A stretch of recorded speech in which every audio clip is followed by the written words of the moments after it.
et bienvenue. Dans cette leçon, on va s'intéresser à la ponctuation. La ponctuation est un ensemble de signes qui permet la compréhension facile d'un texte. Elle donne un rythme et sert à faire respirer les phrases. À la fin, vous allez être capable de maîtriser tous les signes de ponctuation en plus de leurs usages. En dessous, vous trouverez des exercices qui vont vous fournir une bonne maîtrise de cette leçon. Bon visionnage! Alors, la ponctuation. Pour procéder à cette leçon, on va commencer par un exemple. Il aime la lecture. À la fin de cette phrase, on met toujours un point. Cette phrase est déclarative, donc elle est toujours finie par un point. Le deuxième exemple. Amina, Samira, Hasna et Rachida voyageront demain. Cette phrase se compose de plusieurs éléments, donc on doit les séparer par une virgule. La virgule permet de marquer une pause, de séparer des mots ou des groupes de mots. Passons au troisième exemple. Les animaux sauvages vivent à la forêt. Ils vivent de la chasse. Cette phrase est longue. Elle est composée de deux propositions indépendantes. Donc, on doit la séparer par un point-virgule. N'oubliez pas qu'après un point-virgule, il n'y a pas de majuscule. Passons au quatrième exemple maintenant.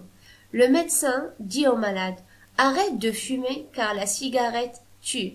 Cette phrase se compose d'un discours direct, donc elle doit être placée entre deux guillemets. Les guillemets servent aussi à introduire une citation. Cinquième phrase. Quelle magnifique plage! Cette phrase est exclamative, donc elle doit être marquée par un point d'exclamation. Le point d'exclamation exprime donc la surprise, l'étonnement, la joie ou encore un ordre. Exemple, cours. On doit mettre à la fin un point d'exclamation. Sixième phrase. Est-ce que le tigre est un animal sauvage ou domestique? Cette phrase est interrogatif direct, donc on met un point d'interrogation. Le point d'interrogation permet de poser une question ou de montrer une interrogation. Retenons ensemble. Pour le point, elle est toujours mise à la fin de la phrase. Exemple, papa m'a acheté de nouveaux habits. Demain, c'est la fête du Mouloud. Ou bien à la fin d'une phrase interrogative indirecte. Exemple, je me demande où sont allés les enfants. Le point d'interrogation est toujours mis à la fin d'une phrase interrogative directe. Exemple, as-tu acheté un ballon? Combien coûte ce vélo? Pour le point d'exclamation, elle marque la fin d'une phrase exclamative. Exemple, quel beau match!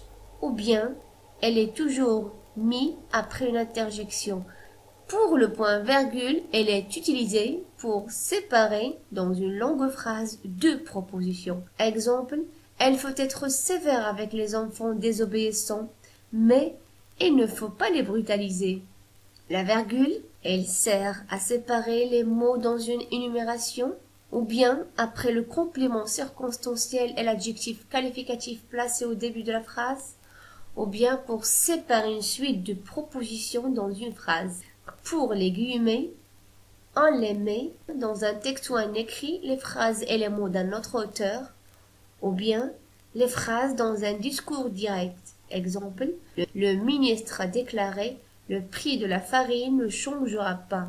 N'oubliez pas que le point est toujours suivi d'une majuscule. Rachid est heureux. Il a réussi à l'examen.